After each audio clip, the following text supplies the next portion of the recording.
নমস্কাৰ ছাৰ, এয়া আমাৰ শ্ৰী সোণাৰাম বৰুৱা ছাৰ, শিৱসাগৰ গাৰ্লছ কলেজৰ তেখেত অধ্যক্ষ আছিলে ইংৰাজী বিভাগৰ। আজি তেখেতৰ জন্মদিন, 84 বছৰ বয়স।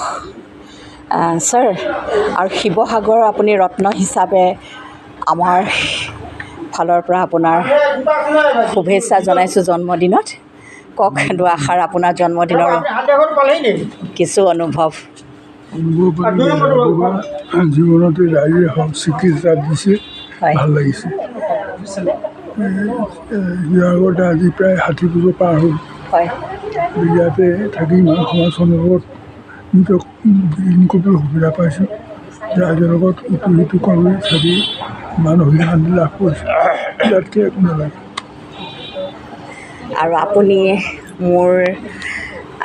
মই আপোনাৰ প্ৰাক্তন ছাত্ৰী, আৰু ছাত্ৰী হিচাপে আপোনাক মই দুআষাৰ কওঁ।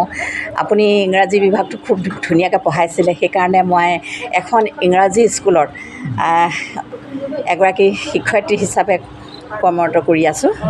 আৰু হয়, আৰু আপোনাৰ লিখনিও বহুত, কলমৰ যি ধাৰা যথেষ্ট আমাৰ ভাল লগা লিখনিবিলাক। আৰু এতিয়াও আপুনি লিখাৰ কিবা কৰি আছে নেকি? এতিয়া কৰি থকা নাই, মাজে মাজে কৰি আছোঁ, লিখাও নহয়। হয়, কিন্তু ধাৰাবাহিকভাৱে ৰাখিব পৰা নাই। চেষ্টা এটা কৰিছোঁ, পিছত শেহতীয়াকৈ কিবা এটা প্ৰকাশ পাওঁ।